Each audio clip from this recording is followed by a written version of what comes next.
we also would like really to hear from you regarding your priority and how the World Bank can help, can support as a partner to Ghana. So for months since the arrival of the new president, Ajay Banga. So there is a concept that we call now better and bigger World Bank. But we are now focusing on the better bank before actually getting into the bigger bank. So on the better bank, obviously the element of ownership of government, client, partnership with other, complementing the financial assistance that we are providing with the knowledge aspect, because as a global institution, obviously we work with all the country, and this has allowed us actually to gain a lot of experience, etc. And as you mentioned, on the informality aspect, for instance, how we can bring into the economy more resources in making sure that those who are not part of financing the economy do also their part. I think this is an area where we have some experience and some expertise, in particular in African countries as well, because this challenge that Ghana is facing in that area is the same standard that we do see in Senegal, in Kenya, etc., etc. So happy to bring our department working in that area into the conversation with Ghana and see how we can really widen the resource basis in making sure that the domestic resource mobilization, part of financing the economy, also increase. On the cocoa, Ghana is one of those countries where we have prepared what we call country climate and development. And we had indeed identified the potential that exists in agriculture sector, in particular the role of the cocoa, but in the same time, what are the challenges that the sector has faced. We have done the Ghana and Cote d'Ivoire together, given the similarity and the complementarity between the two countries.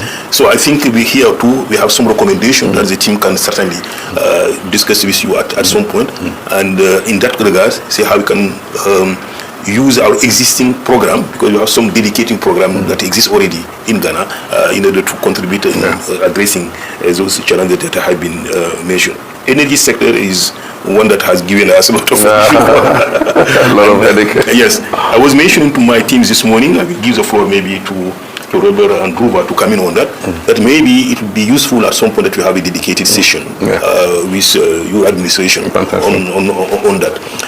But let me here seize the opportunity to inform you that the President Ajay Banga and the President Adesina, respectively World Bank and African Development Bank, are convening a head of state summit on energy in Tanzania, Dar es Salaam, on January 27 and 28. Wow. Yeah, the 27 will be with the minister, and the 28 is on head of state. So the letter was sent 2 months ago. And I think we would be very honored to have you participating in the discussion. As part of this conversation, we had identified 15 what we call compact countries to prepare their plan, which should make a combination of reform and investment that the World Bank can support. Given the challenges that Ghana was facing on energy, Ghana was not part of the first group of countries, but we have a roadmap that we can allow Ghana to be part of the second group generation of country that could be built next year. So I think this could really provide an excellent yes. Okay, we have the letter here. All right. So we also would like really to hear from you regarding your priority and how the World Bank can help, can support as a partner to Ghana. So essentially, this is the purpose of this meeting. Thanks again for the time to be said. Thank you very much. I think I'll say a few words, and then after that I'll let her to continue. But I want to thank you for coming to honor us at the inauguration yesterday. I think that it's been a success story for Ghana. This has been the 9th election that we have gone through successfully. There's always been anxiety anytime we're going into elections about election disputes and all that. But as I've always said, Ghana comes through when it matters most, and we've done that successfully.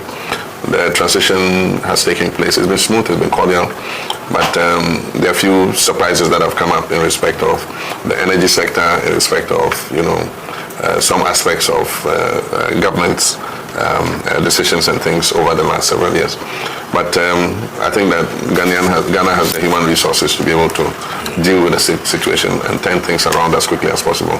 I use the word, we need a reset. We need to reset this country and put it back on track in terms of economic stability, in terms of governance, and to be able to create jobs for young people, empower women, and also eliminate poverty. So these are some of the priority things we have. And to be able to do this, we must increase investment, we must open Ghana for business again, like I said, and create an atmosphere where people see Ghana as a favorite destination for doing business. We used to top on the ease of doing business on the World Bank charts for many years. Unfortunately, we have slid back a bit. I know you've changed the criteria for the ease of doing business, but I think that whatever the criteria is, we must work to make sure that Ghana becomes the favorite place for investment. I mean, when I was president the last time, we have easily attracted about $3.3 billion in foreign direct investment every year consistently for the 4 years that I was in office. In the last year, Ghana barely managed a little over $1 billion in foreign direct investment. So it shows exactly what the situation is with the crisis we're going through in the economy. We want to work with the World Bank to turn things around as quickly as possible. The World Bank has been a very good partner, and we work together on many projects. And indeed, in this period of crisis, I think that the World Bank has been one true partner in helping to stabilize things, and we want to continue to work with you to do that.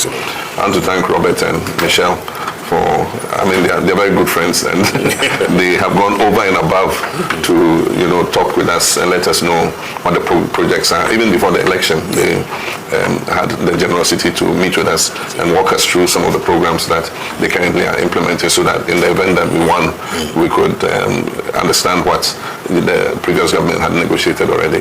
And so we've had several discussions with them, and so we have quite an idea, what the cooperation between the World Bank and Ghana is currently. Some of the areas I think we want to look, of course, the economy is stupid, and, and that is the number one priority. How to stabilize the economy, stabilize the currency, bring inflation down, and restore economic growth. In the last quarter, there was supposed to be a growth of 7%, and the government has been making so much about it. But I think that we're looking for sustainable growth, not a one-off quarterly growth. We want to make sure that that growth is sustainable. And so what kinds of systems we put in place to make sure that we're able to sustain the growth, bring down inflation, stabilize the currency are the most important things that we want to look at. But beyond that, in order to be able to achieve that, we must not look only at the macro, we must also look at the micro. For instance, issues to do with taxation are an important issue because of the IMF program and the targets, revenue to GDP targets. The government has kept imposing new taxes, mostly indirect taxes.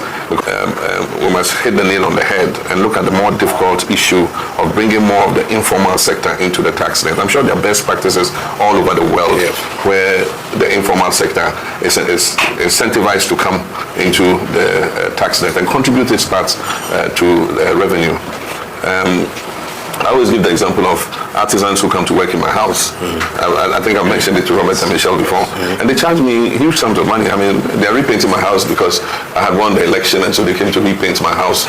And when they brought the invoice, it was for 5,000 and something thousand and something. But he's not going to pay any tax on it. So how do we get people like this to come into the tax net? I'm sure that there are ideas that we will work with in future. But two other pillars that generate non-tax revenue are the cocoa industry and then the oil and gas sector. Unfortunately, this government has not been able to add one single drop of oil or gas, cubic meter of gas, to what they inherited from us. And that is for many parochial reasons. The producers in the oil and gas sector have not been happy. Some have been hounded out. He and I went to Cote d'Ivoire for many years, went and invested there and came up with the Baleine field. And that has been at the expense of what they were doing in Ghana. We tied down tallow in litigation over tax, which I thought we could have sat across the table and discussed amicably. Unfortunately, we lost the arbitration and were thrown out. And there are two other aspects of that tax issue that we need to sit with them, and if we can negotiate and agree a mutual agreement, then I think that would be the better option to take, and to encourage as many players in our oil and gas sector as possible, so that we can increase gas production, eliminate the use of crude oil in our electricity generation, and be able to earn some more money in terms of non-tax revenue so that we can balance and stabilize the economy.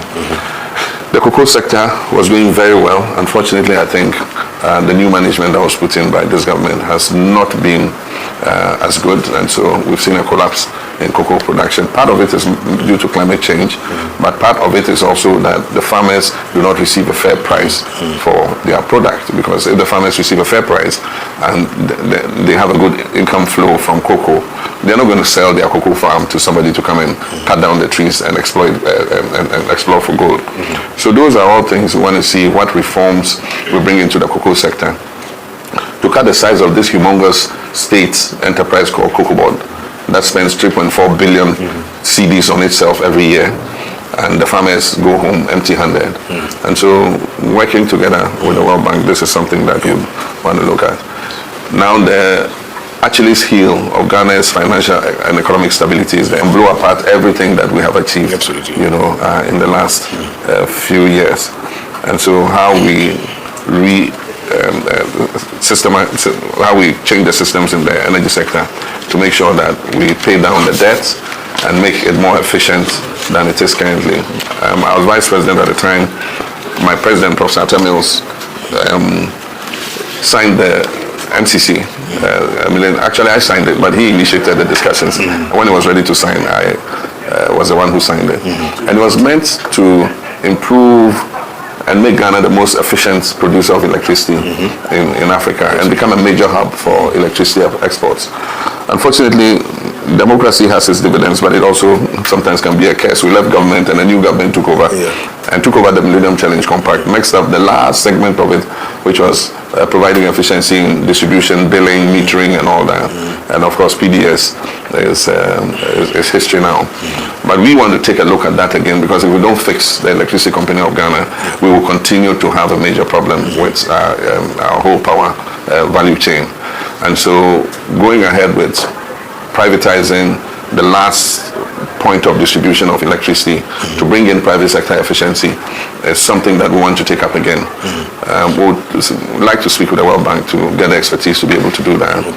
I spoke to the Americans during my last visit to the US. We met the Millennium Challenge Corporation, and we asked if it was possible for them to reinstate the $190 million that they had devoted to that aspect of it. And they said the door is not closed. And so we need to pursue that discussion, or if we don't have access to the 190 million, if the World Bank can support us, to be able to finish that aspect of it, so that we can reduce the losses, where it has to do with the IPPs.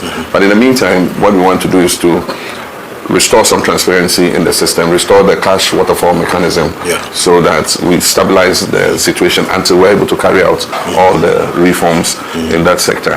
So off the top of my head, these are a few of the pressing issues that we think that we should work with the World Bank on. Okay. So you're welcome again, and thank you for the honor in attending the inauguration. Excellent. Thank you so very much, Your Excellency. Those are excellent